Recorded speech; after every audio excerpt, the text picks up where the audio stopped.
তুমি এটা দেখতে পারো, সমসাময়িক বাংলার ইউটিউব চ্যানেল।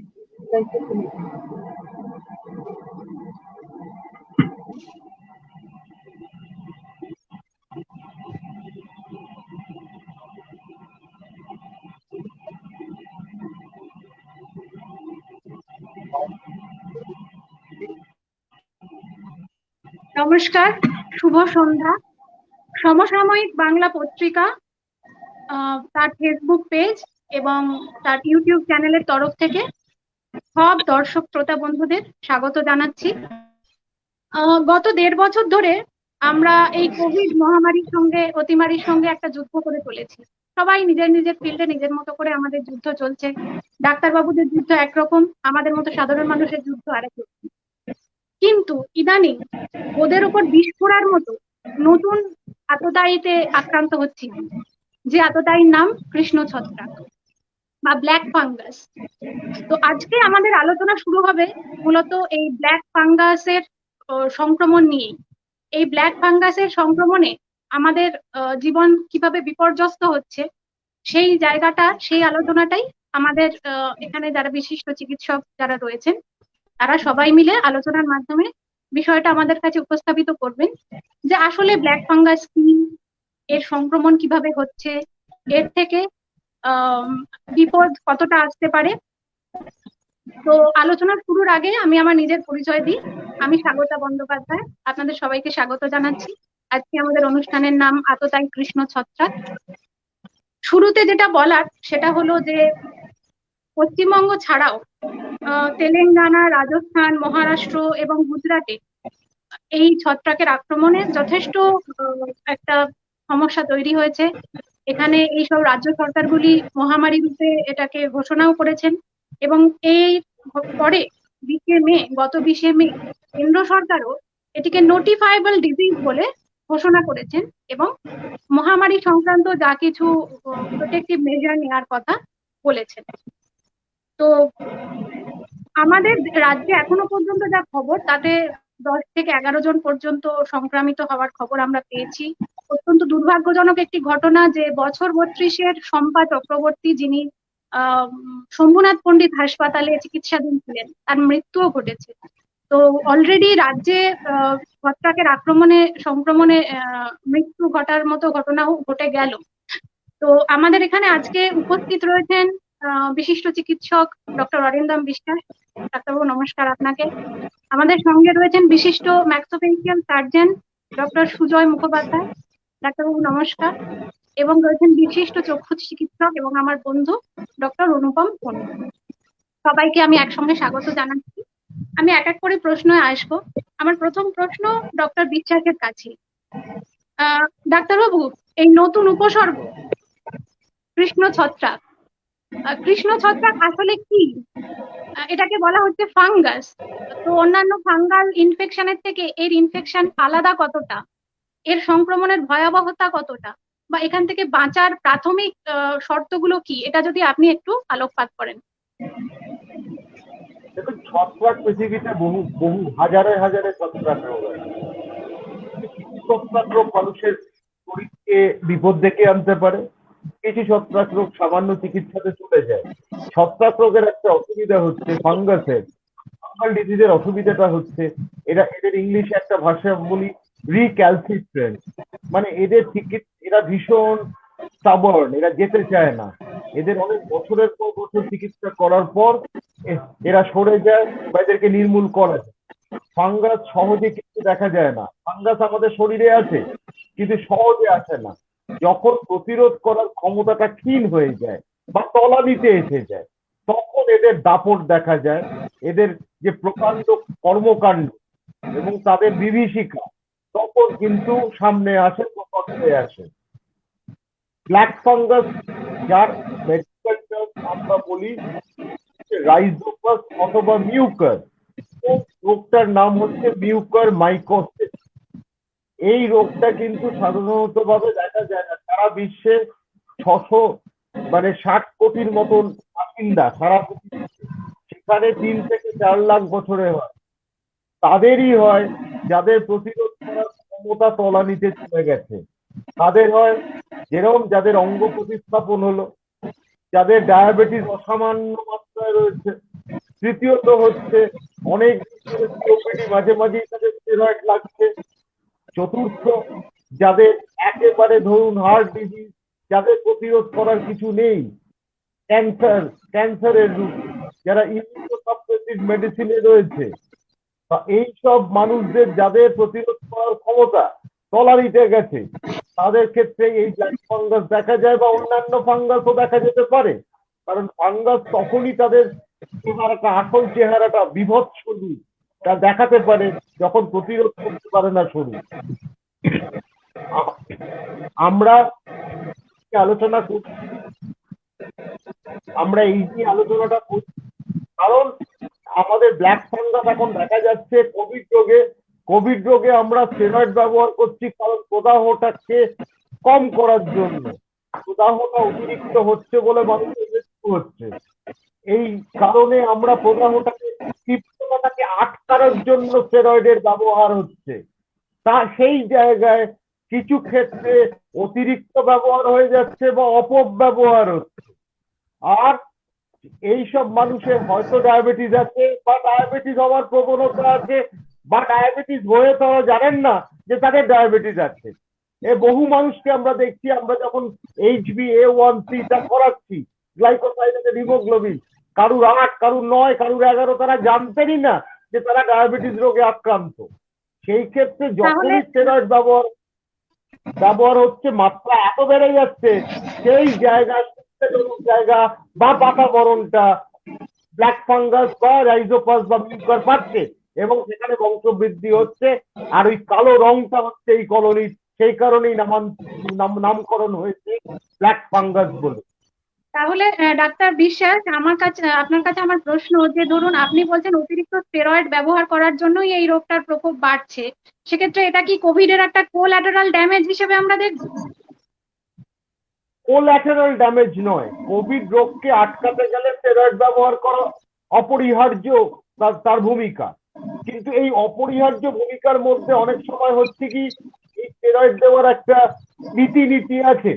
শরীরের কতটা ওজন, সেই ভিত্তিতে আমরা স্টেরয়েডটা দেবো। 0.5 to 1 milligram per KG body weight সেইভাবে বলা আছে। এখানে হয়তো ডোজিংটা অনেক সময় একটু বেশি হয়ে যাচ্ছে, শর্করার মাত্রাটা বেশি হয়ে যাচ্ছে তার কারণে। এবং একটা কথা আপনিও জানেন, এখানে আমরা সবাই কেউ আমরা সুচ ফোটাতে চাই না, সেই ক্ষেত্রে ট্যাবলেট ব্যবহার করছি। ট্যাবলেট ব্যবহার করলে কিন্তু শর্করার মাত্রাটা সেইভাবে কমাতে পারছি না। আমরা প্রয়োজন হলে, এবং আমি যেটা বলছি, রোগীদের এখানে ডাক্তারের কথা শুনতে হবে। চিকিৎসক যদি বলে ইনসুলিনের মারফত আমরা শর্করার মাত্রাটা নিয়ন্ত্রণে রাখবো, 140 থেকে 180-র মধ্যে যদি আমরা শর্করার মাত্রা রাখতে পারি, তাহলে কিন্তু আমরা নিশ্চয়ই নিয়ন্ত্রণ করতে পারবো। ব্ল্যাক ফাঙ্গাস নিয়ে এত চিন্তা করার কিছু নেই, ব্ল্যাক ফাঙ্গাসের না হওয়ার সম্ভাবনাটাই প্রবল সেই ক্ষেত্রে। অবশ্যই অবশ্যই, ধন্যবাদ ডাক্তারবাবু। আমি আপনার কাছে আবার ফিরে আসছি। আমি ডক্টর মুখোপাধ্যায় আমাদের সঙ্গে আছেন। আমার পরের প্রশ্ন ডক্টর মুখোপাধ্যায়কে। ডক্টর মুখার্জি, আপনি শুনতে পাচ্ছেন? তাকে দেখা যাচ্ছে না। হ্যাঁ ডক্টর মুখার্জি, আপনি আমাদের সঙ্গে আছেন তো?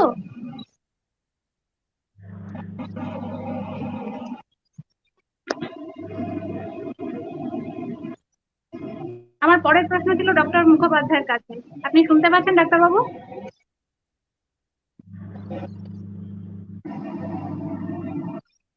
কোনো যান্ত্রিক ত্রুটি হয়েছে হয়তো, আমরা পরে ওনার কাছে আবার ফিরে আসছি। আমি ডক্টর অনুপম কুন্ডুর কাছে পরের প্রশ্ন রাখবো, যে ডাক্তারবাবু, ডক্টর বিশ্বাস যেমন আমাদের বললেন যে এই ছত্রাক বা ফাঙ্গাস আমাদের হাওয়া বাতাসের মধ্যে চারদিকেই রয়েছে, তো আমাদের এমনি নর্মাল কোর্সে আমাদের বাড়িতে কখন ছত্রাক ঢুকে আসছে, কখন সেটা বিপজ্জনক রূপ নিতে পারে, কোন ছত্রাকের থেকে বিপদ আসতে পারে, সেটা তো আমরা খালি চোখে আমাদের মতো লেম্যান যারা নন মেডিকেল পার্সনদের বোঝা সম্ভব নয়। অনেক ক্ষেত্রে শোনা যাচ্ছে যে গাছপালা, পচা পাতা, মাটি যেখানে রয়েছে খোলা জায়গায়, সেখান থেকে সংক্রমণ হতে পারে। তো এর থেকে বাঁচার উপায় কি? দেখুন, ছত্রাক তো ডক্টর বিশ্বাস যেমন বললেন আমাদের পরিবেশে প্রচুর রয়েছে। ম্যাক্সিমাম ছত্রাকই মৃতজীবী, মানে স্যাপ্রোফাইটিক। তো নোংরা আবর্জনা বা যেগুলো পচে যাওয়া জিনিস, যেমন আমাদের বাড়ির আশেপাশে গাছপালা বা আমাদের রান্নাঘরেও ডেব্রিজমেন্ট অনেক কিছু থাকে, তো সেগুলো থেকে একটু সাবধান থাকতে হবে। এমনিতে প্রচুর ছত্রাক আমাদের এনভায়রনমেন্টে রয়েছে, সেগুলো আমাদের নর্মালি আমাদের ইমিউনিটি যখন ভালো থাকে, আমাদের রোগ প্রতিরোধক ক্ষমতা যখন ভালো থাকে তখন তো অসুবিধা হয় না। কিন্তু যখনই আমরা ইমিউনোসাপ্রেসেন্ট হই, মানে আমরা যখনই আমাদের রোগ প্রতিরোধক ক্ষমতা কমে যায়, তখনই এই ছত্রাকগুলো প্যাথোজেনিক হয়, মানে তারা রোগ সৃষ্টি করতে সক্ষম হয়। তো নর্মালি যদি আমরা একটু আমাদের বাড়ির আশেপাশেটা একটু পরিষ্কার পরিচ্ছন্ন রাখি, স্যাঁতস্যাঁতে এনভায়রনমেন্টটাকে একটু অ্যাভয়েড করি, হ্যাঁ, যাতে যেখানে অনেকক্ষণ ভিজে যাওয়া আশেপাশ বা ঘরের মধ্যে আবর্জনা একটু পরিষ্কার পরিচ্ছন্ন রাখি এবং বাড়ির পরিষ্কার আমি পরিচ্ছন্ন বলতে রাখি, চাইছি যে আমরা তো তাহলে ঘর কিন্তু এই সাজানোর প্রকোপ জন্য থেকে অনেক আমাদের। সময় টবে গাছ রাখি। হ্যাঁ, আমার প্রশ্ন ছিল যে আমরা ঘর সাজানোর সময় অনেক হ্যাঁ, সময় ঘরের ভেতরে টব রাখি, গাছ রাখি, তাতে সার ব্যবহার করি, কখনো চায়ের পাতা ব্যবহার করি, সেগুলো হুম। সাধারণত ক্ষেত্রে দেখা যায় যে পচে গিয়ে সেটা সার হিসেবে কাজ দেয়। তাহলে সেগুলো থেকেও কি বিপদ আসতে পারে? ওই যে বললাম যে নর্মাল টাইমে তো বিপদ আসবার কথা নয়, কারণ নর্মালি তো আমরা এখনো অবধি তো আমরা সবাই ঘর সাজানো, আপনি যেটা বলছেন সেগুলো রেখে থাকি। কিন্তু যখনই আমরা বিশেষত এই পোস্ট কোভিড ইয়েতে আমাদের মনে হয় এই ব্যাপারগুলো থেকে একটু সাবধান থাকা উচিত। এবং যারা most prone to this mucormycosis, আমার মনে হয় তাদের ক্ষেত্রে কিন্তু একটু সাবধান থাকা উচিত। যাদের ক্ষেত্রে ডায়াবেটিস আছে, যারা ইমিউনোসাপ্রেসেন্ট থেরাপি পাচ্ছেন, বা যাদের ক্ষেত্রে steroid, high use of steroid বা টসিলিজুম্যাব এই ধরনের ওষুধ ইউজ করা হচ্ছে, তাদের ক্ষেত্রে কিন্তু এই ধরনের পরিবেশ থেকে একটু সাবধান থাকা উচিত। বেশ। আচ্ছা, আমরা সাধারণ মানুষ এবং সংবাদপত্রে, সংবাদ মাধ্যমও আমরা কৃষ্ণ ছত্রাক বা ব্ল্যাক ফাঙ্গাসের সংক্রমণ কথাটাই ব্যবহার করছি। ডাক্তারবাবুদের ক্ষেত্রে দেখতে পাচ্ছি যে ওনারা ব্যবহার করছেন মিউকরমাইকোসিস। তাহলে এই দুটো কি আলাদা না একই জিনিস? এটা কি ডাক্তারি পরিভাষায় এইটার নাম? আবার প্লিজ কোনটা আবার করুন। আমি বলতে চাইছি যে মিউকরমাইকোসিস আর কৃষ্ণ ছত্রাক, এই দুটো কি আসলে একই মুদ্রার এপিঠ ওপিঠ, নাকি দুটো হুম। আলাদা, সম্পূর্ণ আলাদা ধরনের সংক্রমণ বা আলাদা রোগ, আলাদা হ্যাঁ, রোগের নাম? হ্যাঁ, না না, একই রোগ অ্যাকচুয়ালি। আমাদের ডক্টর বিশ্বাসও যেটা বললেন যে দুটো জেনাস বেসিক্যালি রাইজোপাস আর মিউকর, হ্যাঁ, তো এই দুটো জেনাস থেকেই বেশি হচ্ছে। তো মোটামুটি সেম, মানে এই ছত্রাকগুলো থেকেই আমাদের মিউকরমাইকোসিসটা হয়ে থাকে। তো চোখের ব্যাপারে আমাদের প্রাথমিক পর্যায়ে আমরা কিরকম ধরনের সাবধানতা নিতে পারি? অ্যাকচুয়ালি এটা চোখে যায় তখনই যখন, মানে আমরা বেসিক্যালি বলি এর 4টে স্টেজ আছে ইনফেকশনের। ফার্স্ট ইনফেকশনটা হচ্ছে ন্যাজাল মিউকোসা দিয়ে এটার প্রবেশ ঘটে। ফার্স্ট ন্যাজাল মিউকোসা, তারপরে প্যারানাজাল সাইনাসেস, মানে নাকের পাশে যে জায়গাগুলো থাকে অর্বিটের মধ্যে, প্যারানাজাল সাইনাসেস এর মধ্যে সেকেন্ড সংক্রমণটা হয়। এবং থার্ড যে সংক্রমণটা, সেটা চোখের ক্ষেত্রে আক্রমণ করে। প্যারানাজাল সাইনাস হয়ে সেটা অরবিটে, এবং অরবিট থেকে সেটা সিএনএস এ যায়। তো প্রথমে আমরা চোখে যাওয়ার আগেই আমরা মোটামুটি দেখতে পাই যে সাথে সিমটমস গুলো হয়, যেমন কালো দাগ হয়ে যাওয়া, ন্যাজাল মিউকাসেতে ব্ল্যাক স্পট হওয়া বা মুখের ভেতরে ব্ল্যাক স্পট হওয়া, এগুলো কিন্তু আমাদের প্রাইমারি সিমটমস। এবং চোখের ক্ষেত্রে প্রথমেই চোখ ফুলে যাবে, এটা হয় চোখের চারপাশে ফুলে যাওয়া, চোখের চারপাশে ব্যথা হওয়া, এগুলো কিন্তু প্রাইমারি সিমটম হিসেবে দেখতে পাওয়া যায়। এবং ফেসের একটা সাইডও ফুলে যেতে পারে। এগুলো হচ্ছে প্রাইমারি। বা নাক দিয়ে অনেক সময় রক্ত পড়ে বা কালো ডিসচার্জ বেরোনো, এগুলো কিন্তু প্রাইমারি সিমটম হিসেবে আমরা। ধন্যবাদ ডক্টর কুন্টু। উনি একটা খুব জরুরি বিষয়ের উপর আলোকপাত করলেন যে প্রাথমিকভাবে সংক্রমণ কি কি দেখে আমরা বুঝতে পারবো। আমি আবার ডক্টর বিশ্বাসের কাছে আসছি। আমরা সাধারণ মানুষ, আমরা অতটা বুঝতে পারি না যে কি থেকে কি হতে পারে। সাধারণ মানুষের কিরকম ধরনের ভয় আছে, তাদের কি সংক্রমণের তারা কি মেজার নেবে, এটা যদি আপনি একটু আলোকপাত করেন। পরিষ্কার কথা, সাধারণ মানুষের পরিচ্ছন্নতাটা বজায় রাখতে হবে। তারা ডায়াবেটিক হলে শর্করার মাত্রাটা একটা জায়গায় নিয়ে আসতে হবে। তৃতীয়ত হচ্ছে, যারা স্টেরয়েড আছেন প্রতিনিয়ত ডাক্তারবাবুর সাথে যোগাযোগ রেখে তারা কোনো রকম অসুবিধা বোধ করলে সেটা জানাবেন। এরকম মাথা ব্যথা, হঠাৎ চোখটা ফুলে গেল। তৃতীয়ত হচ্ছে, কখনো রক্ত বমি, কখনো ডায়রিয়া, ব্লাডি ডায়রিয়া, কখনো তাদের দেখতে অসুবিধা হচ্ছে বা ডাবল ভিশন হচ্ছে, দুটো দেখছে। এইসব ক্ষেত্রে যখনই হবে তখন কিন্তু এই বিষয়গুলো কিন্তু ডাক্তারবাবুর গোচরে আনতে হবে। তাহলে কিন্তু কোনো অসুবিধা হওয়ার কথা নেই। প্রাথমিক স্তরে যদি আমরা রোগটাকে চিহ্নিতকরণ করা যায় তাহলে কিন্তু চিকিৎসাও দ্রুত করা যাবে এবং চিকিৎসা কিন্তু তাতে সাড়া দেবে। এইটার কিন্তু ছড়িয়ে গেলে তাহলে কিন্তু মৃত্যু হওয়ার আশঙ্কা আছে, এবং মৃত্যুর কতটা শতাংশ সেটাও আমি বলে দিচ্ছি, সেটা 54%। কোভিডের থেকেও কিন্তু এটা বড় বিপজ্জনক রোগ। এবং যে কোনো ফাঙ্গাস, যেগুলো অ্যাসপারজিলাস, ব্লাস্টোমাইকোসিস, কক্সিডিওমাইকোসিস, এইগুলো কিন্তু ভীষণ মানে ফাঙ্গাল রোগ। যদি এটা শরীরে প্রবেশ করে যায় আর যদি তাদের দাপট দেখাতে শুরু করে, সেখানে মৃত্যু হওয়ার একটা প্রবল সম্ভাবনা। সুতরাং প্রাথমিক স্তরে ডাক্তার যিনি চিকিৎসা করছেন আর রোগী দুজনকেই মাথায় রাখতে হবে এরকম রোগের একটা সম্ভাবনা থাকতে পারে। এই নিয়ে আমরা মানুষকে চিন্তায় ফেলবো না, আতঙ্কগ্রস্ত করব না, কিন্তু মানুষকে বলবো আপনারা এই বিষয় কিন্তু মাথায় রাখবেন। এই বিষয়গুলো মাথায় রাখলে তাহলে কিন্তু আপনি নিশ্চয়ই এর থেকে নিস্তার পাবেন। কিন্তু ডাক্তারবাবু যেভাবে চিকিৎসক যেভাবে আপনাকে পথ দেখাবেন, সেই পথিক হয়ে কিন্তু আপনাকে সেই সংকল্পটা নিতে হবে। যদি ইনসুলিন লাগে আপনাকে ইনসুলিনটা গ্রহণ করতে হবে, যদি ওষুধ আরো বেশি লাগে সেটা গ্রহণ করতে হবে, এবং যা যা উপায় উনি বলে দেবেন সেই উপায়গুলো নিতে হবে। এতদিন এটা নিয়ে আলোচনা হয়নি কারণ রোগটা খুবই ক্ষুদ্র অংশকে আক্রান্ত করেছে সারা বিশ্বে। এইবার কোভিড এসছে, স্টেরয়েড এসছে, তাই জন্য কয়েকটা কেস বেশি হয়েছে। তাও আপনি দেখুন কত হাজার পশ্চিমবঙ্গ বাংলায় হয়েছে, এখানে আপাতত 7টা কেস আমরা পেয়েছি। আজকে যদি আপনি সংখ্যাটা দেখেন, সংখ্যাটা অতি ক্ষুদ্র, সেই কারণেই রোগটা এত মানে খুব প্রচলিত রোগ নয়, প্রচলিত কথা এগুলো নয় যে ব্ল্যাক ফাঙ্গাস। কিন্তু রোগটা যখন হচ্ছে আমাদের এখানে সাবধান থাকতে হবে, সতর্ক থাকতে হবে, যাতে আমরা কোনো মানুষকে যাতে না হারাই। কোভিডের ক্ষেত্রে আমরা মানুষকে হারাচ্ছি প্রত্যেক দিন। এটা একটা অত্যন্ত বেদনাদায়ক চিত্র অঙ্কিত হচ্ছে, ফুটে উঠছে। কিন্তু যাতে এই অসুবিধাগুলো না ঘটে এই জন্য সবার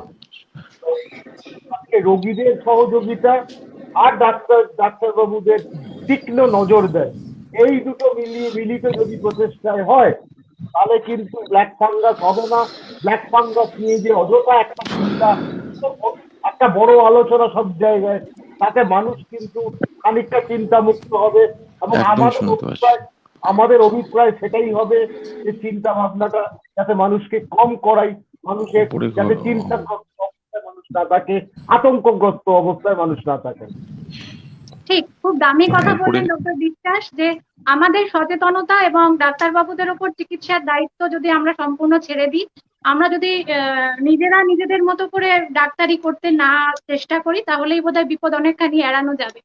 ডক্টর মুখার্জি আমাদের মধ্যে চলে এসেছেন। ডক্টর মুখার্জি, শুনতে পাচ্ছেন আপনি?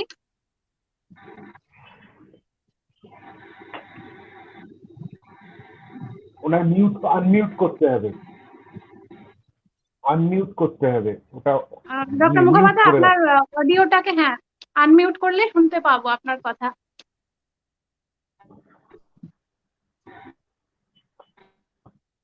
হ্যাঁ ডক্টর মুখোপাধ্যায়, স্বাগত আপনাকে আজকের অনুষ্ঠানে। হ্যালো, হ্যাঁ শুনতে পাচ্ছেন তো? হ্যালো, শুনতে পাচ্ছি। আমি শুনতে পাওয়া হ্যাঁ, যাচ্ছে না? শোনা যাচ্ছে না, বলুন, বলুন। কথা একদমই শোনা যাচ্ছে না। ডক্টর মুখোপাধ্যায়, আপনি শুনতে পাচ্ছেন আমাদের কথা? আমরা কিন্তু আপনার তরফের শব্দ সবই শুনতে পাচ্ছি।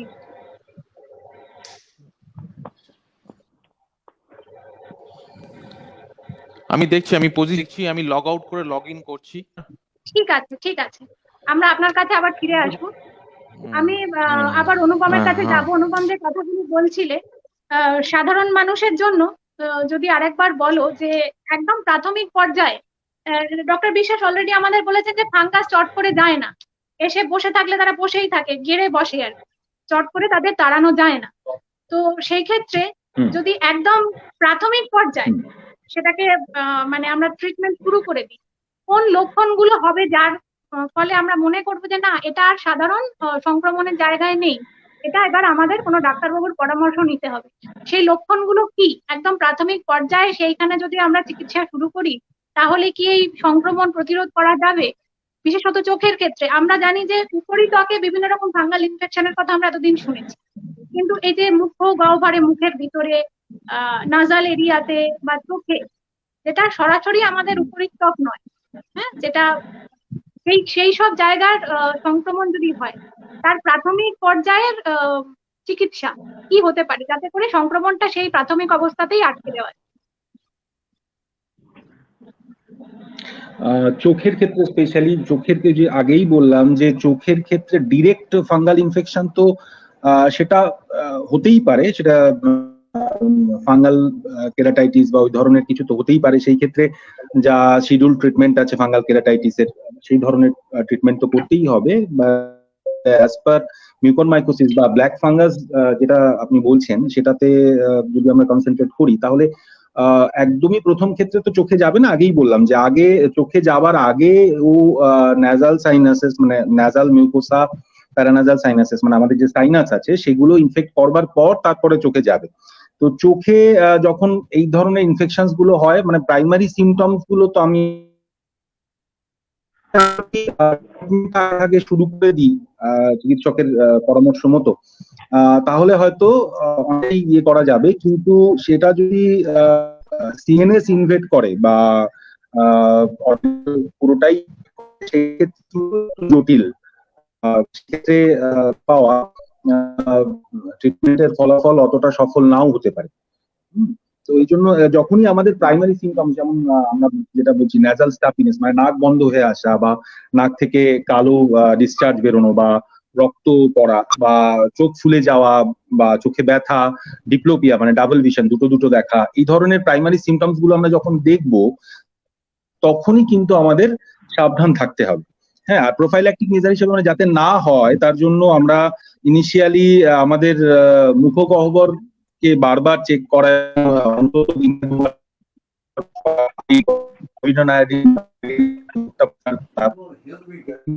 নিতেই। আমাদের অবশ্যই ইনফেকশন কখন হবে সেটা তো আমরা জানি না, সেটা অবশ্যই মানে সেটা তো আর বলে, যাতে না হয় এই ধরনের মেজারমেন্টস কিন্তু আমরা নিতেই পারি, যাতে না হয়। আমরা দর্শকদের থেকেও কিছু হলে তখন তো মেডিকেল ট্রিটমেন্ট করা উচিত। ঠিক ঠিক।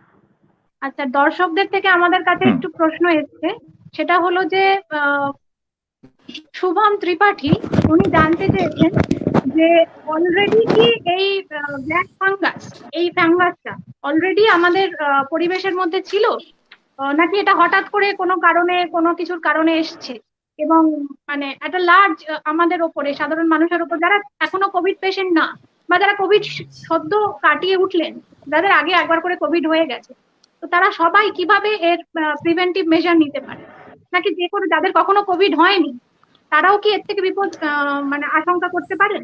আমি ডক্টর বিশ্বাসের কাছে প্রশ্নটা রাখলাম। এটা সয়েলে থাকে, মাটিতে থাকে, যে ডিকেইং প্লান্ট গুলো আছে এর একটা উপকারিতা আছে, ডিকেইং প্লান্ট থেকে নিউট্রিশনটা নিয়ে সয়েলে পৌঁছে দেয়।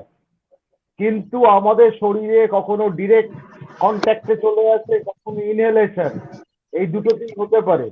এই কারণেই আজকে এটার প্রবেশ ঘটতে পারে, কিন্তু এটা ডরম্যান্ট স্টেটে থাকে, এটা চুপ করে ঘাপটি মেরে বসে থাকে। এটা কখনো নিজের মানে প্রস্ফুটিত হয়ে আসে না প্রথমে। যখন দেখে যে তাকে মারবার কেউ নেই, মানে খালি ফাঁকা মাঠে গোল দেওয়ার জায়গা হয়েছে, শরীরের প্রতিরোধ করার ক্ষমতা ক্ষীণ, তখন এদের দাপটটা বাড়ে। এই দাপটের সঙ্গে বংশবৃদ্ধি হয়, কলোনি হয়, তখনই কিন্তু এই দুর্ঘটনাগুলো হতে পারে। তাছাড়া ব্ল্যাক ফাঙ্গাস আছে বহু বছর, হাজার হাজার বছর ধরে ব্ল্যাক ফাঙ্গাসের এখানে এই পরিবেশে তাদের স্থান, কিন্তু আমাদের শরীরে মাঝে মাঝে তারা স্থানান্তরিত হয়, কিন্তু কখনো কখনো তারা দাপট দেখাতে যখন প্রতিরোধ করার ক্ষমতা আমরা শেষ করে ফেলি বা তলানিতে চলে যায়। ডাক্তারবাবু, আপনি যে ডিকেইং প্লান্টের কথা বললেন, আমরা তো অনেক সময় ঘর সাজানোর জন্য অনেক রকম প্লান্ট আমাদের সাজিয়ে রাখি ঘরের মধ্যে, সেগুলো থেকেও কি তাহলে বিপদ আসতে পারে?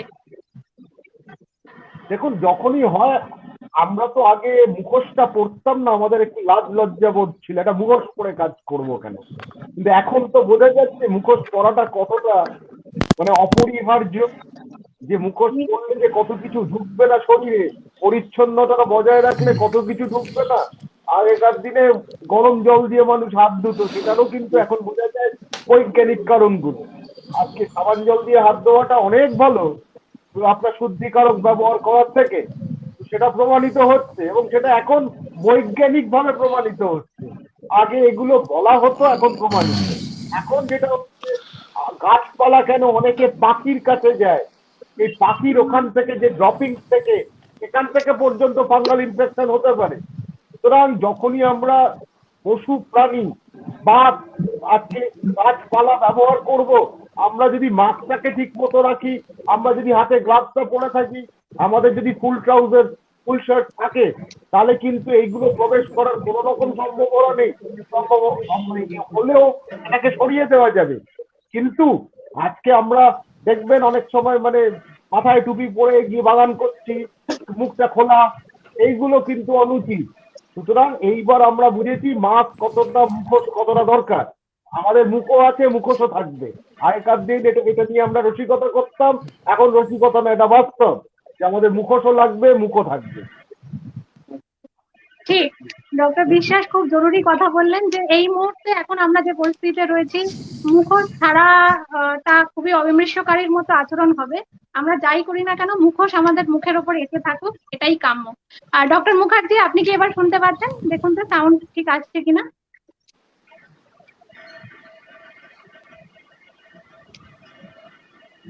কিছু শোনা ডক্টর যাচ্ছে না। মুখোপাধ্যায়, শুনতে পাচ্ছেন আপনি?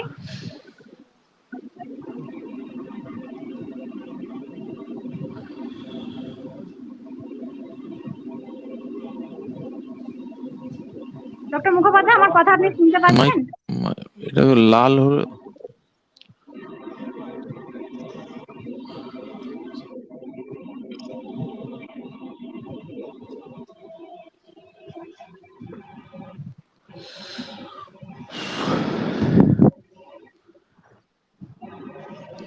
মনে হয় এগুলো আপনার মাইক্রোফোন অন আছে, কিন্তু আমরা শুনতে পাচ্ছি আপনার ওইদিকে শব্দ। আমার কিচ্ছু শোনা যাচ্ছে না।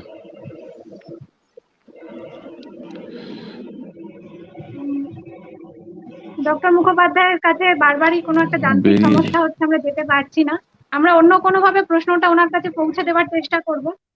আমি আবার আমার কাছে, আমি দুজন ডাক্তারবাবুর কাছে আমার একটা খুব জানার ইচ্ছা, এই প্রশ্নটা আরেকবার করছি যে ধরুন মাটি থেকে, গাছ থেকে যারা সারাক্ষণ এই মাটি গাছের সঙ্গে যুক্ত থাকেন, এরকম পেশার মানুষ, যেমন কৃষিজীবী যারা সাফাই কর্মী, তাহলে কি বিপদের সম্ভাবনা তাদের ক্ষেত্রেও অনেকখানি বেশি? তারা তো ধরুন অনেক সময় খুব এক্সপোজ পরিবেশের মধ্যে কাজ করতে বাধ্য হন। আপনারা ডাক্তারবাবুরা, চিকিৎসকরা যেমন অনেক সময় অনেক রকম এক্সপোজ পরিবেশে কাজ করেন, আপনারা অনেক রকম প্রিভেন্টিভ মেজার নেওয়া সত্ত্বেও আমরা দেখি যে বিভিন্ন রকম দুর্ঘটনা বিভিন্ন সময় ঘটে থাকে।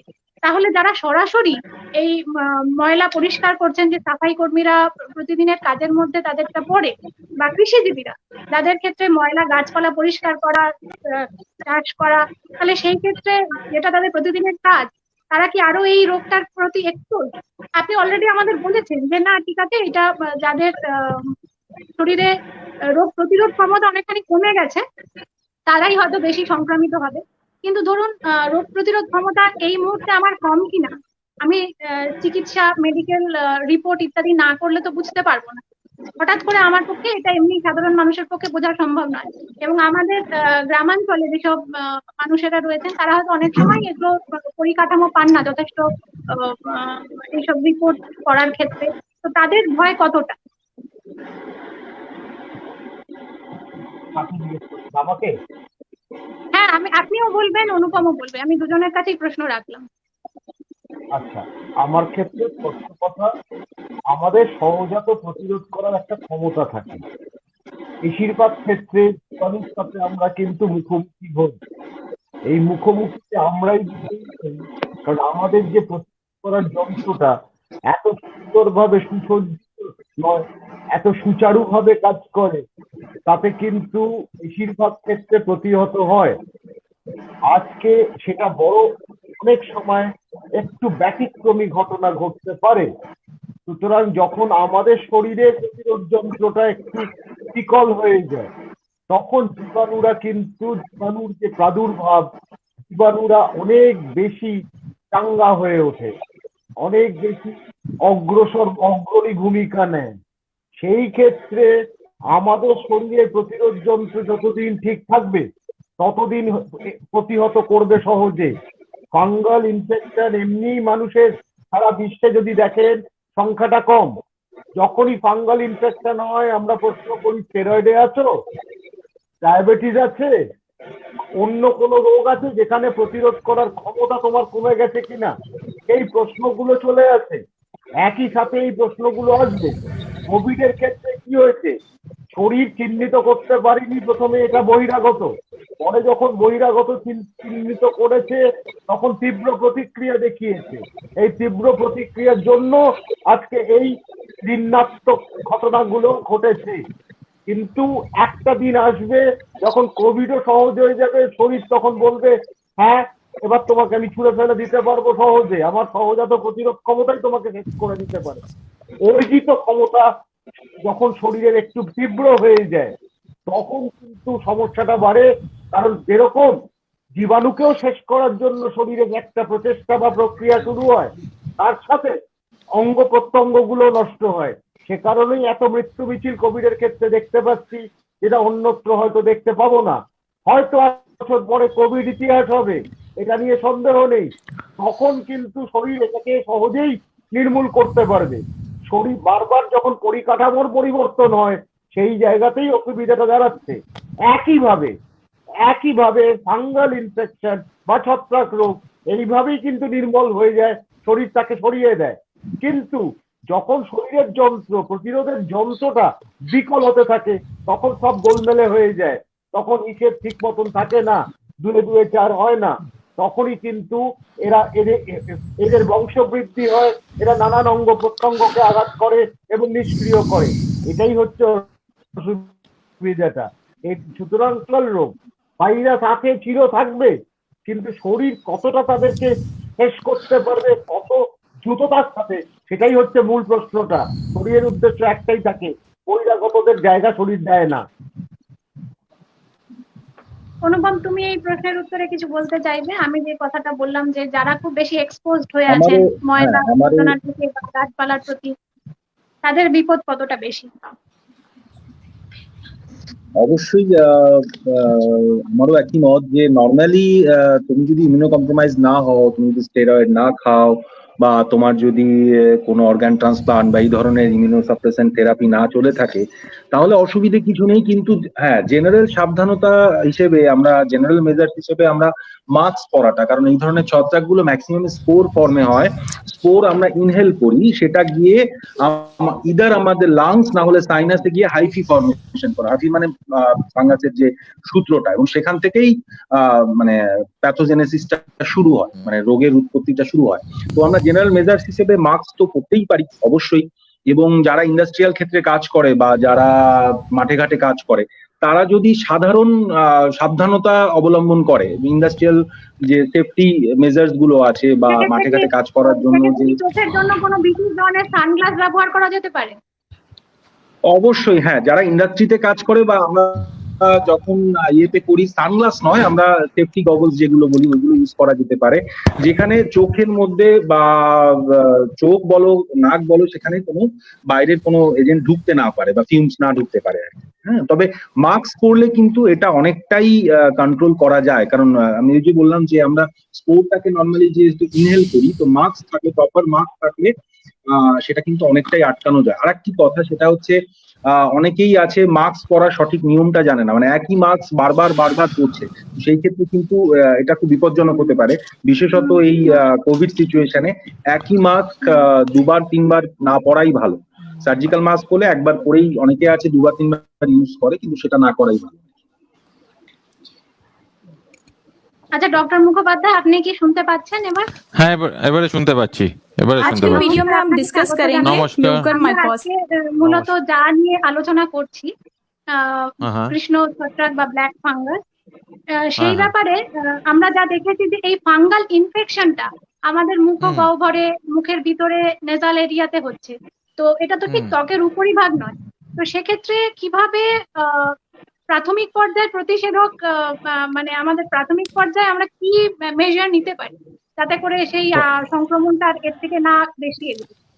না, প্রথমে পেশেন্ট যখন ফার্স্ট সিমটমসটা ধরতে হবে। আমরা অ্যাজ আ ডাক্তার প্রথমে সবাই মুখ ফুলে যাওয়া, মুখ লাল হয়ে যাওয়া মানেই যে মিউকার মাইকোসিস হয়েছে বা যারা কোভিডে আছে প্রথমে তা না, ব্যাকটেরিয়াল ইনফেকশনও থাকে কিছু কিছু ক্ষেত্রে। কিন্তু যেহেতু এই ফাঙ্গাসটা আনকমন না, এই ফাঙ্গাসটা চিরকালই ছিল। এখন যেখানে ইমিউন কম্প্রোমাইজড হচ্ছে, যেহেতু কোভিডের ক্ষেত্রে অনেক বেশি, তার multifactorial steroid can't be the cause. Steroid দিচ্ছে বলেই মিউকার মাইকোসিস হচ্ছে তা তো নয়।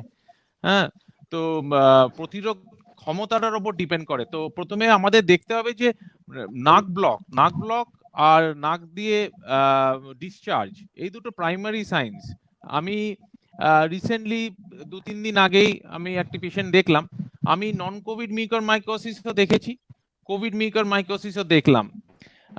মিউকার মাইকোসিসের যে যদি ক্লিনিক্যাল ফিচার্স বলে যে কিরকম পেশেন্ট কিরকম ভাবে প্রেজেন্ট করবে, সেই মোটামুটি প্রথম হচ্ছে নাক ব্লক, নাক দিয়ে জল পড়বে না, ব্লাডি ডিসচার্জ আমরা বলি। পেন তো সবসময় থাকবে, পেনের সাথে সাথে সোয়েলিং। হ্যাঁ, আর পার্টিকুলারলি মুখের একটা দিকে থাকবে মানে খুব কম সময়ই হয় যে দুদিকেই হয়েছে। ইন অ্যাডভান্স কেসেসে হয়তো হতে পারে। তাই জন্য আমরা এটাকে বলি রাইনো অরবিটো সেরিবুলার মিউকার মাইকোসিস, ROCM। আমি তো আগের ডাক্তারবাবুরা কি বলেছেন আমি শুনিনি আমার যান্ত্রিক গোলযোগের জন্য। তো প্রথমে নাক দিয়ে ঢুকে, তারপরে প্যারানেজাল সাইন আছে, তারপরে চোখের পেছনে, তারপরে ব্রেনে থ্রু সেরিব্রোস্পাইনাল ফ্লুইড।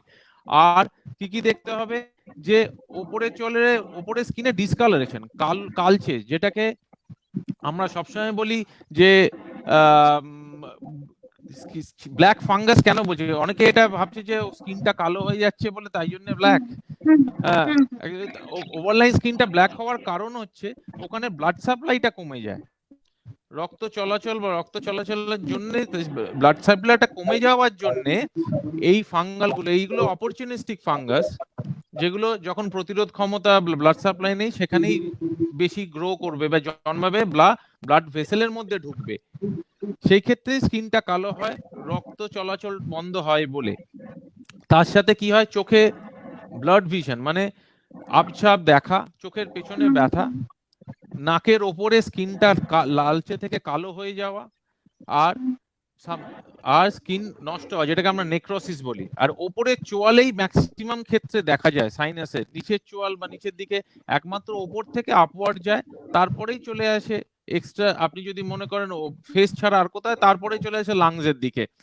আমরা হার্ডলি দেখেছি যে নিচের চোয়াল বা নিচের দিকে খুব একটা কমন নয়, আমাদের চোখে পড়েনি বা আমরা দেখতে ভেরি রেয়ার। এমনি এই জিনিসটা খুবই রেয়ার, ঠিক আছে। আর স্কিন লস হয়। আমার একটা প্রশ্ন আমি একটু রাখি, যে আগে ডাক্তারবাবুরা যেরকম বললেন যে যারা ডায়াবেটিক তারা হচ্ছে খুবই prone to this kind of infections.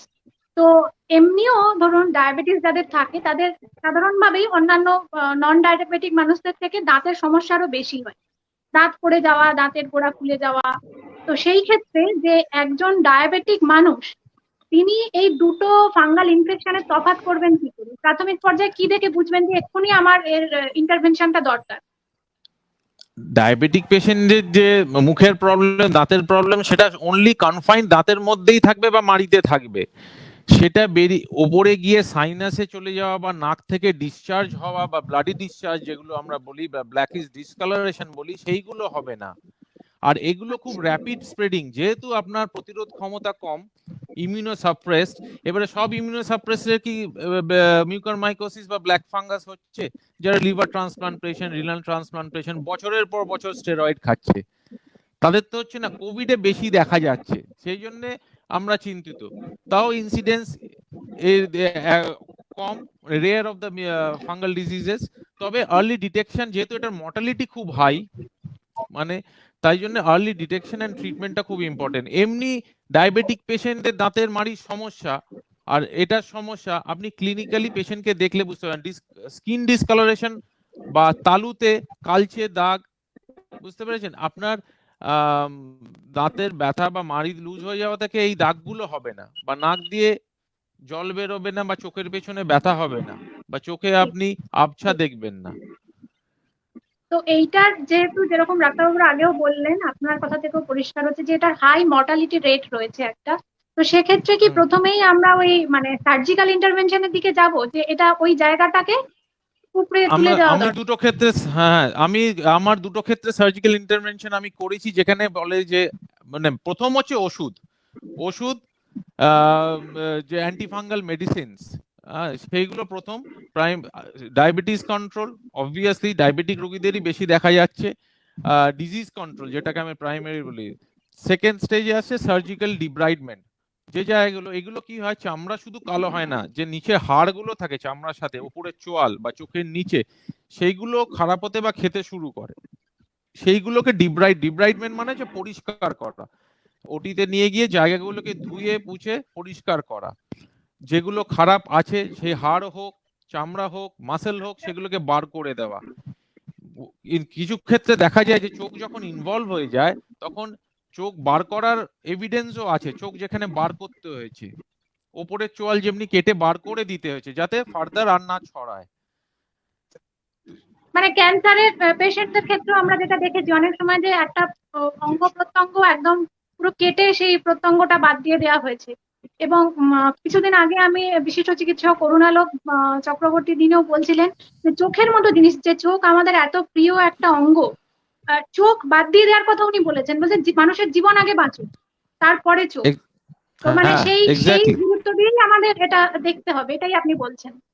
হ্যাঁ, নিশ্চয়ই নিশ্চয়ই।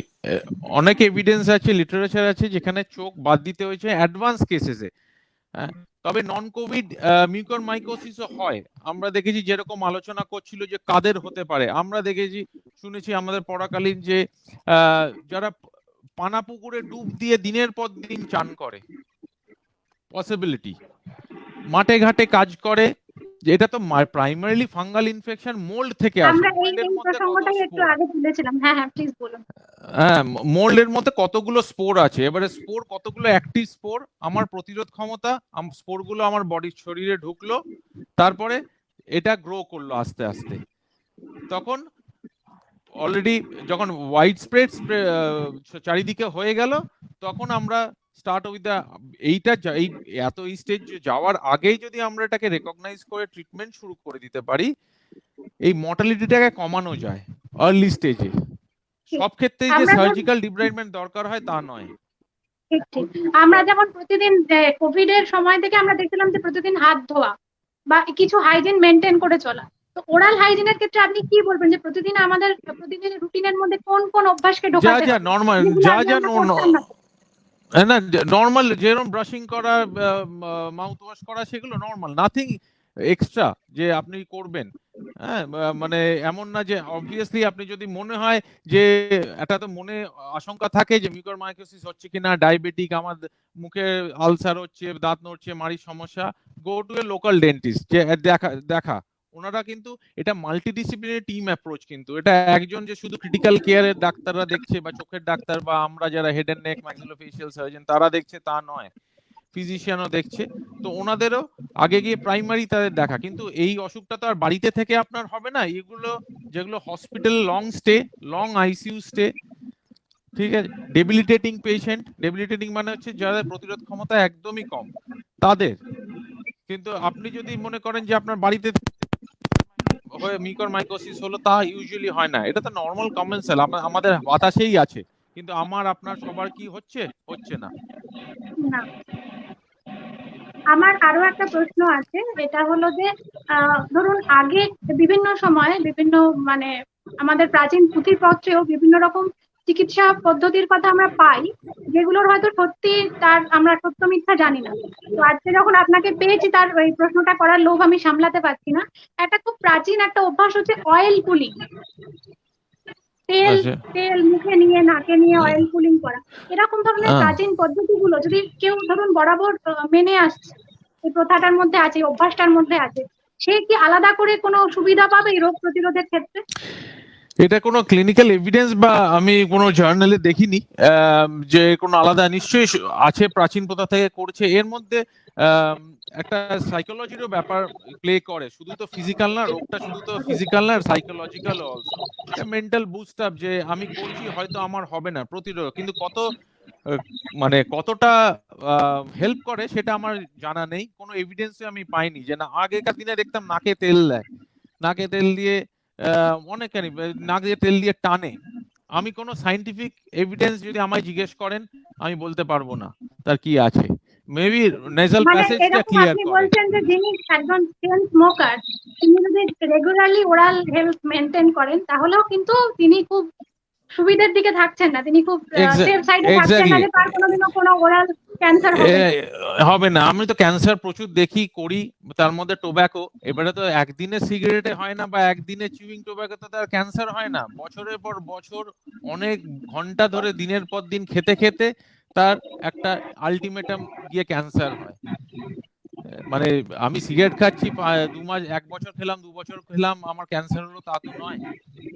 তাহলে বডির ডিফেন্সটা কোথায় গেল? অবভিয়াসলি ডায়াবেটিসে কেন বলে, ডায়াবেটিসে ওভারঅল ডিফেন্সটা কমে যায়, তাই জন্য ডায়াবেটিক কোভিড পেশেন্টদের মর্টালিটি খুব বেশি। আহ, আমি আবার ডাক্তার বিশেষের কাছে একটু ফিরে আসছি। আহ, ইদানিং আমরা কিন্তু ব্ল্যাক ফাঙ্গাসের পাশাপাশি হোয়াইট ফাঙ্গাসের কথাও শুনছি। এটা কি নতুন আতঙ্ক, নাকি একই মুদ্রার অন্য পিঠ? আরেকবার আমাকে একটু বলবেন। আমরা মাঝখানে একটা ব্ল্যাক ফাঙ্গাসের কল ড্রপ পাশাপাশি হচ্ছিল। আজকাল হোয়াইট ফাঙ্গাসের কথাও শুনছি। তো ব্ল্যাক ফাঙ্গাস কি হাত ধরে তার সহচর হোয়াইট ফাঙ্গাসকে নিয়ে আসছে, নাকি এটা একই ধরনের আরো একটা ফাঙ্গাল ইনফেকশন, যেটার একই রকমের মেজার নিলে এটার প্রতিরোধ করা যায়? কোনটা, ওই হোয়াইট ফাঙ্গাস? ইয়েস, হোয়াইট ফাঙ্গাসের কথা বলছি। হোয়াইট ফাঙ্গাস পাটনা থেকে একটা গল্প বেরিয়েছে এখন কোভিড নিয়ে না, তথ্যের অত্যাচারে মানুষ অত্যাচারিত। থামুক, অনেক তথ্যের অত্যাচারে অত্যাচারিত হচ্ছে, গল্পে গরু গাছে উঠবে, এবারও হবে। তো আমার বক্তব্য, হোয়াইট ফাঙ্গাস কোনটা এখনো পর্যন্ত বলা হয়নি। স্নো ফাঙ্গাস ব্যাপারটা এসছে, একটা স্নো ফাঙ্গাস আছে, কিন্তু হোয়াইট ফাঙ্গাসের কাজে কি, কোন ক্লাসিফিকেশনে পড়ছে, সেটা কিন্তু এখনো সঠিকভাবে বলেনি। পাটনা থেকে কোনো জাদুকর মানে প্রফেসর শঙ্কু পেয়েছে। আমার বক্তব্য হচ্ছে, মানুষের হবে কি, আমরা যত করতে যাচ্ছি, আমরা যদি মানে বেশি আলোচনা করলে বা বেশি যদি মানুষকে আতঙ্কগ্রস্ত করি, এরপর স্টেরয়েডের যথেষ্ট উপকারিতা আছে, উপকারিতা মানুষ বলবে স্টেরয়েড দেবো না, আমার ব্ল্যাক ফাঙ্গাস হবে। কারণ সে তো জানছে না, সে জানছে ব্ল্যাক ফাঙ্গাস স্টেরয়েডের জন্য হচ্ছে। গুলেরিয়া বাবু, তারপর কত কত বাবুরা আইসিএমআর বসে আছেন, কেদারায় বসে আছেন, তারা খবর ছড়িয়ে দিচ্ছেন অনেক সুখে। তারা কেদারায় বসে, তারা একটা পেশেন্টকে শুয়ে দেখেন না, দেখেন উনি কয়েক দশক হয়ে গেছে। তো আমার বক্তব্য হচ্ছে, আমরা যে আলোচনাটা করি বাস্তববাদী আলোচনা হতে পারে, কিন্তু সংখ্যা কম। আমাদেরকে স্টেরয়েডও নিতে হবে দরকার, প্রয়োজন হলে আমাদেরকে অল্প মানে যে সীমিত ক্ষমতার মধ্যে আমরা কোভিড চিকিৎসা করব, মানুষকে সারিয়ে তুলবো, স্টেরয়েডও দেবো, সেটা একটা হিসেব মতন। মানুষের কাছে এই বার্তাটা পৌঁছতে হবে যে স্টেরয়েড যদি আমরা কম ডোজে কম দিনের জন্য ব্যবহার করি, কিছু ক্ষেত্রে অনেক দিনের জন্য ব্যবহার করা হয়, সবটাই নির্ভর করছে তার শরীর কতটা নেবে, তার শরীরের কতটা প্রয়োজনীয়তা আছে, তার শরীরের ওজন কত, এই বিষয়গুলো মানুষের কাছে আনতে হবে। স্টেরয়েড নিলেই মানুষ মারা যাবে না, স্টেরয়েড নিলেই ব্ল্যাক ফাঙ্গাস হবে না, স্টেরয়েড হলে সুগার বাড়বে, কিন্তু তারও একটা উপায় আছে, ইনসুলিন আছে, ইনসুলিনটা নিতে হবে। আজকে নিডল চুলে পিঁপড়ে কামড়ায়, তার থেকে ওই নিডল ঢুকলে তার থেকে কম লাগে। সেই জায়গাগুলো মানুষকে বোঝাতে হবে সামনে। এই যদি বোঝাতে পারি তাহলে আমরা ডাক্তার হিসেবে কার্যসিদ্ধি করছি সমাজে। না হলে আমরা যদি ওপর আলোচনা করে মানুষকে বলে যাই, আবার সেই প্রাচীর তৈরি হবে, সেই দেওয়াল তৈরি হবে, সেইখানে মানুষের একটা বিভ্রান্তি সৃষ্টি হবে। আবার বলছি, আমরা অনেকদিন ধরে তথ্যের অত্যাচারিত। WHO বিশ্ব স্বাস্থ্য একটা কথা বলছে, আরেকজন আরেকটা কথা বলছে। আর বিশ্ব স্বাস্থ্যের সেই অদম যে আজকে কোভিড এর জন্য দায়ী, তাকে আমরা কোনো শাস্তি দিতে পারলাম না।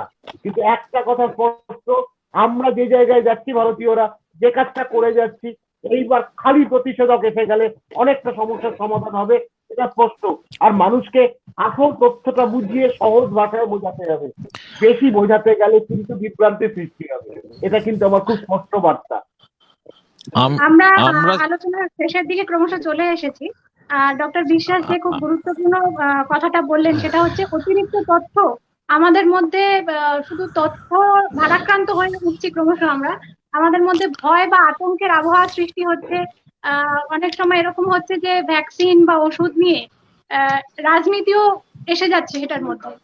ওষুধের কারবারিরা কি এই ভয় তৈরি করছে বলে ডাক্তারবাবুদের কাছে আমি প্রশ্ন করব।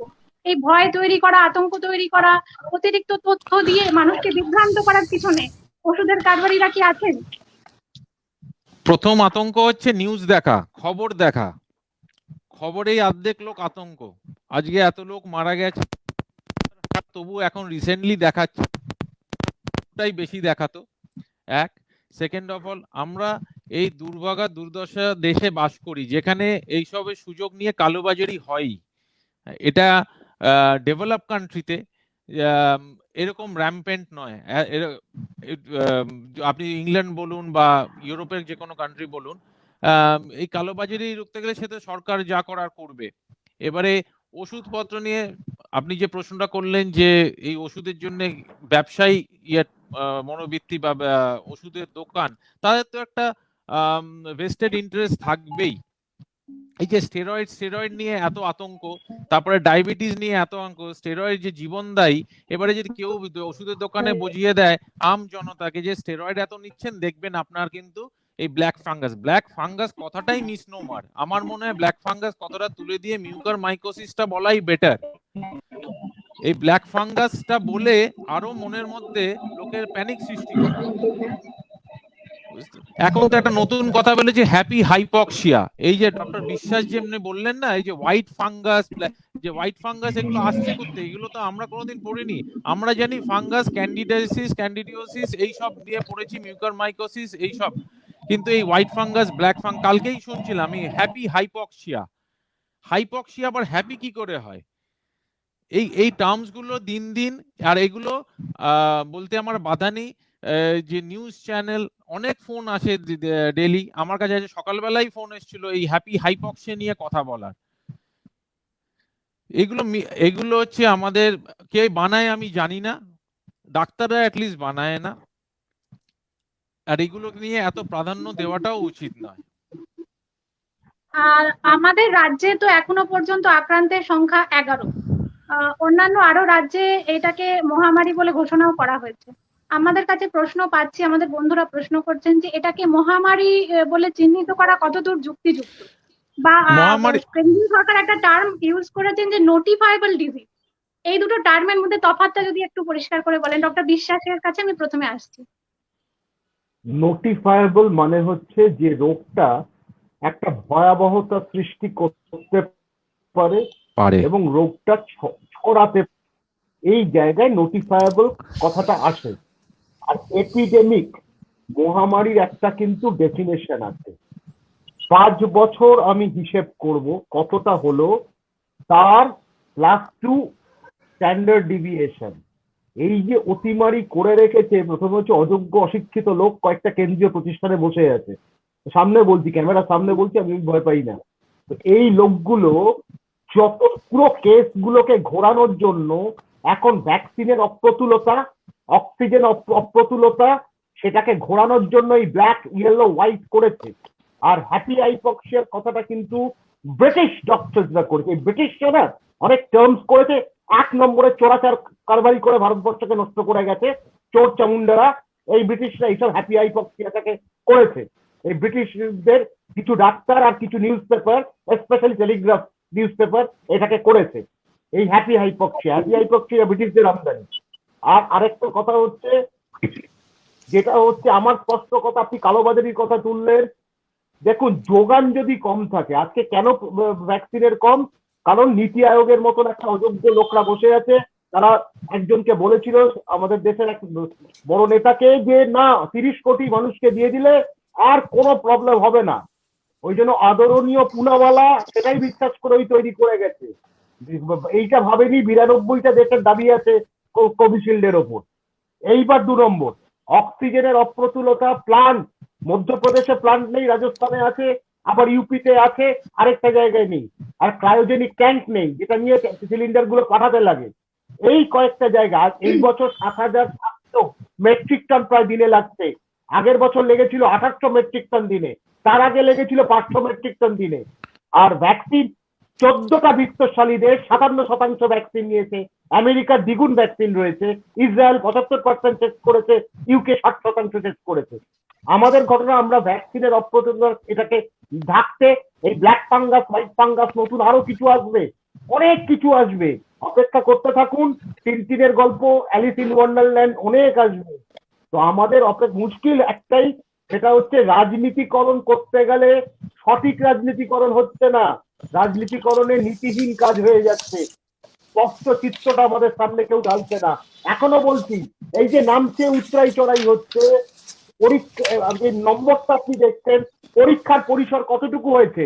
আমি বাংলার মধ্যে বলছি, মুর্শিদাবাদে আপনি দেখুন 8 দিন 9 দিন লেগে যাচ্ছে পরীক্ষা করাতে, রিপোর্ট ছেড়ে দিন। আজকে নদিয়াতে যান, সেখানেও 8-12 দিন লেগে যাচ্ছে পরীক্ষা করাতে।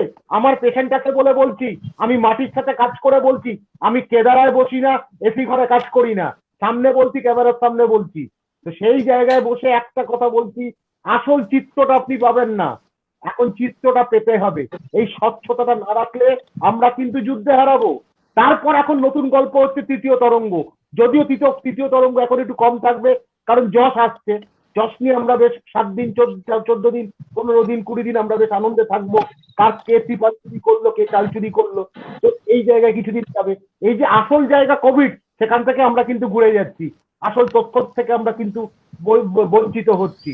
এখন মানুষকে পরিষ্কার করে বলা, এই নিয়ে এই ফাঙ্গাস নিয়ে আপনি বদার করবেন না। চিকিৎসককে তার মাথা ব্যথা, এটা সে আপনার চিকিৎসা ঠিক করবে। অ্যাম্পোটেরিসিন বি যেটা দরকার সেটা নিশ্চয়ই দেবে, যা ওষুধ দেবে। এবং ডক্টর মুখার্জি যেটা বললেন, চিকিৎসা নিশ্চয়ই আছে। 46% বেঁচে যায়, 54% মৃত্যু হয়, কিন্তু সেটা যদি ছড়িয়ে যায়। সুতরাং চিকিৎসক দেখবেন, আপনি বিভ্রান্ত হবেন না তথ্যের অত্যাচারে। এটাই আমার কাছে অনুরোধ সবার কাছে। Red black fungus, red white yellow, এই নিয়ে মাথায় ঘামাবেন না। আপনি প্রতিষেধকটা নিন, নিজেকে শরীরটা সুস্থ রাখুন, শারীরিক দূরত্ব বজায় রাখুন, মাস্ক পরিহিত হয়ে বেরোন, তাতেই আপনি ভালো থাকবেন, আগামী দিন আপনি সুস্থ থাকবেন। এটাই আমার কাছে বিনীত অনুরোধ। আপনারা কেউ অযথা ভয় পাবেন না, আতঙ্কিত হবেন না। আমি ডক্টর বিশ্বাসের সাথে একমত। এই আমরা কি হচ্ছে দিনের দিন এই করোনা থেকে বিভ্রান্ত হয়ে ব্ল্যাক ফাঙ্গাস একটা টপিক পেয়েছি, এটা নিয়ে কয়েকদিন আলোচনা চলবে, তারপরে লোকের মনে ভীত সৃষ্টি হবে, এখন অলরেডি হতে শুরু করে দিয়েছে। আমার মনে হয় যেটা ডক্টর বিশ্বাসের সাথে আমি একমত, কোভিডটা চিকিৎসা করুন।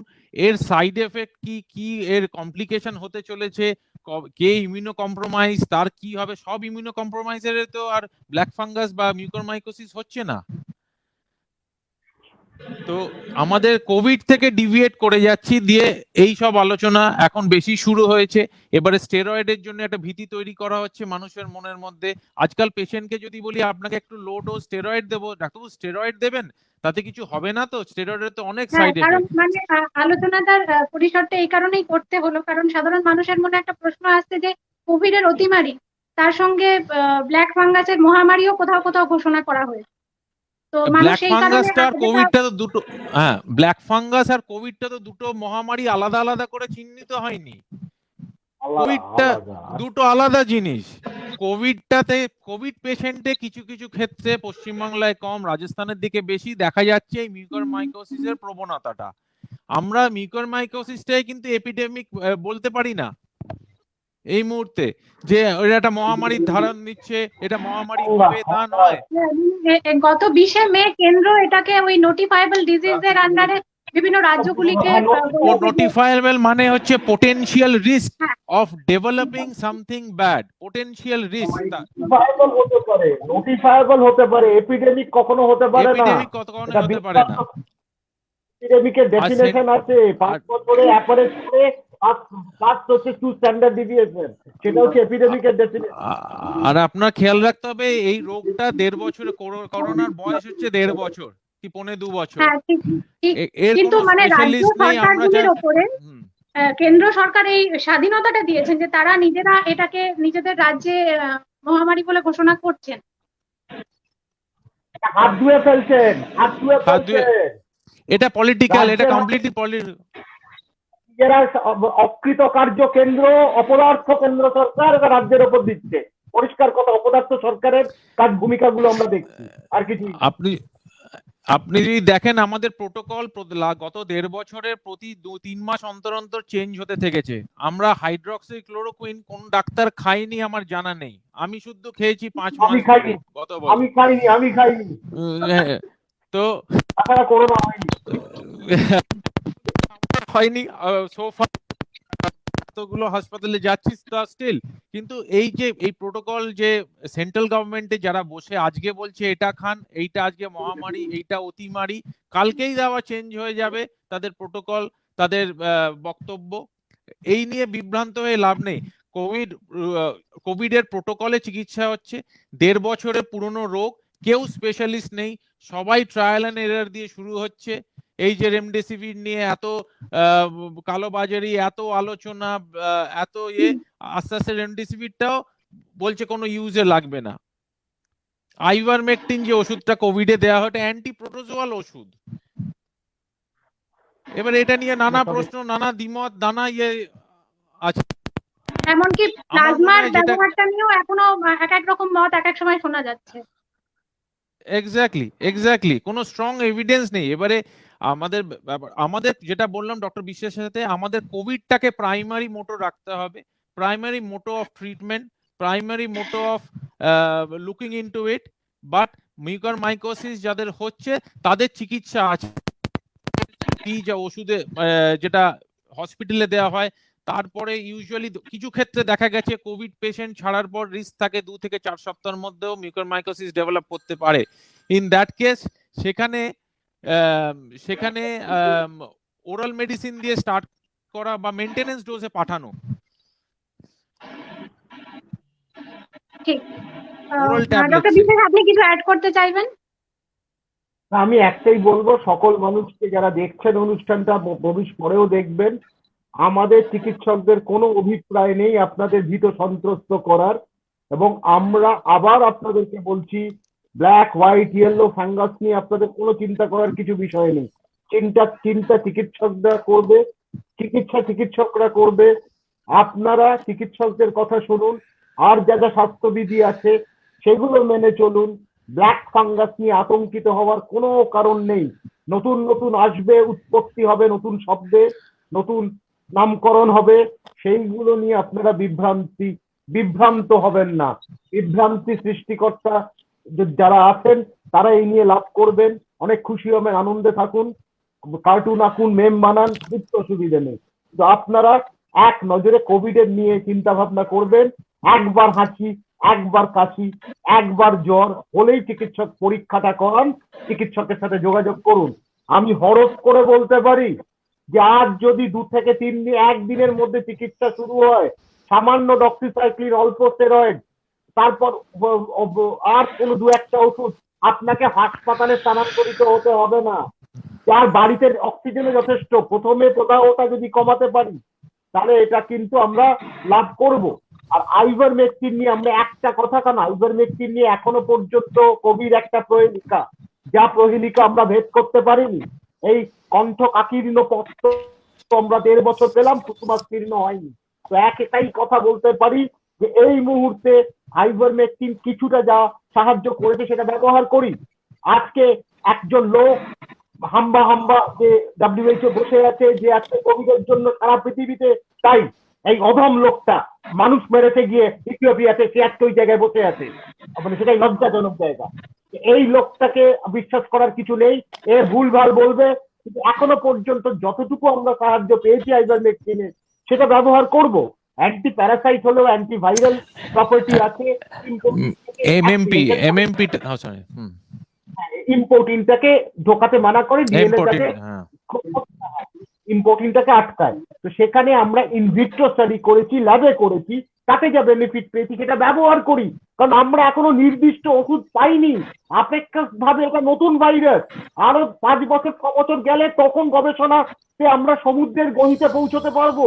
এখন সমুদ্র তটে আছি আমরা পৌঁছতে পারিনি সেই জায়গাটা। সুতরাং আমাদের অনেক বিদ্যা লাভ করতে হবে, শিক্ষা লাভ করতে হবে, জ্ঞান লাভ করতে হবে।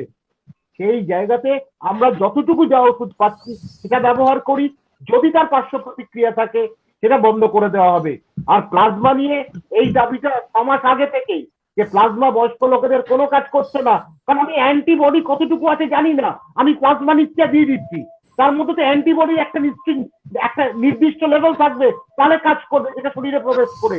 সেই জায়গাটা অবৈজ্ঞানিক ভাবে দিলে তো নিশ্চয়ই সেটাকে গ্রহণযোগ্যতা হবে না, এই মর্মগ্রহণটা করতে হবে। সেটা এখন করেছে, সরকারকে আমি সাধুবাদ জানাই, একটা পদক্ষেপ নিয়েছে, সেটা কিন্তু সদর্থক ভূমিকা আমি মনে করব। আমি অনুপমের কাছে আসছি। অন্য 2 ডাক্তারবাবুর কাছে অলরেডি আমরা একটা অভয় বাণী পেয়েছি যে হোয়াইট বা ব্ল্যাক ফাঙ্গাস নিয়ে আমাদের এতটা ভয় পাওয়ার কিছু নেই। আমাদের এখন মূল ফোকাসটা রাখতে হবে কোভিড এর সংক্রমণকে আটকানোর জন্য। তো তুমি তোমার তরফ থেকে চক্ষু চিকিৎসক হিসেবে কি অভয় বাণী দেবে যে সত্যি আমাদের অতটা ভয় পাওয়ার কোনো জায়গা নেই চোখ নিয়ে? হ্যাঁ, চোখ নিয়ে যদি অসুবিধে হয় তো ডাক্তার দেখাতে হবে, তো ডাক্তার ট্রিটমেন্ট করবে, সেরেও যাবে। হ্যাঁ, এটা নিয়ে অযথা ভয় পেয়ে প্যানিক হয়ে সাইকোলজিক্যাল ইয়েতে যাওয়ার কোনো মানে হয় বলে আমার মনে হয়। আমিও তো দুজন ডাক্তারবাবুর সাথে একই মত। মানে চোখে যেতে হলে প্রথম 2 দিনেই চলে যাবে না, যদিও এটাকে ক্লিনিক্যালি টার্ম বলে র্যাপিডলি প্রোগ্রেসিভ, আপনাকে সময় দেবে। হ্যাঁ, এমন না তার আগে আমাদের ওই যে ওটা ডিজিজ প্রোগ্রেশন অ্যারেস্ট করা। একদম একদম প্রাইমারি সিমটম দেখলেই সেটা যদি আমরা ডায়াগনোজ করতে পারি, তাহলে আগে নেজাল মিউকোসা, তারপরে প্যারানাজাল সাইনাসিস, তারপরে চোখের ইনভলভমেন্ট। তো সুতরাং প্রথমেই যদি আমরা আটকে দিতে পারি তাহলে সেটা কিন্তু চোখে অব্দি যাবে না, অরবিটাল ইনভলভমেন্টে অনেক দেরিতে যাবে। প্যারানেজাল সাইনাস ডিব্রাইডমেন্ট করে আমাদের টিম, আমি নিজে করেছি, প্যারানেজাল সাইনাস ডিব্রাইড করে যে হাড়গুলো খেয়ে গেছিল বা ক্ষয়ে গেছিল সেগুলোকে ডিব্রাইড করে পেশেন্ট কিন্তু ভালো হয়ে বাড়ি গেছে। এমন এক্সাম্পলও আছে। তার মানে যে চোখ অবধি চলে যাবে, ব্রেনে যাবে প্রথমে, তা নয়। একদম একদম একদম। আমরা অনুষ্ঠানের একদম শেষ জায়গায় চলে এসেছি। খুব একটা সদর্থক আলোচনার মাধ্যমে এটাই উঠে এলো যে আপাতত ফাঙ্গাল ইনফেকশন হতে পারে, হলে ডাক্তারবাবুর কাছে যাব, তারা চিকিৎসার দায়িত্ব নেবেন। আমাদের নিজেদের সেক্ষেত্রে উপযাচক হয়ে কোনো কিছু নিজেরা না করে ফেলাই ভালো। চিকিৎসকদের উপর চিকিৎসার দায়িত্বটা ছাড়াই সব থেকে ভালো। যেটা আমরা করতে পারি সেটা হচ্ছে সাবধানতা অবলম্বন করতে পারি, কোভিড এর যা প্রোটোকল সেটা মেনটেন করে চলবো। অবশ্যই প্রতিদিনের অভ্যাসে যে স্বাস্থ্যবিধি মেনে চলা এবং আরো যা যা কিছু প্রোটোকল যা কিছু রয়েছে সেগুলো যদি মেনে চলি, তাহলে আপাতত মহামারী বা অতিমারী কোনো কিছুই তার ভয়াল রূপকে আমরা কিছুটা প্রতিহত করতে পারবো। আমাদের অনুষ্ঠান আজকে এখানেই আমরা শেষ করব। সমসাময়িক পত্রিকা সমসাময়িক বাংলা তার ফেসবুক পেজ এবং ইউটিউব চ্যানেলের পক্ষ থেকে 3 ডাক্তারবাবুকে অজস্র ধন্যবাদ। নমস্কার, শুভ সন্ধ্যা আবার জানালাম। আপনাদের অমূল্য সময় আমাদের দেওয়ার জন্য এবং এরকম একটি মনোজ্ঞ অনুষ্ঠান আমাদের উপহার দেওয়ার জন্য ধন্যবাদ। নমস্কার, ধন্যবাদ।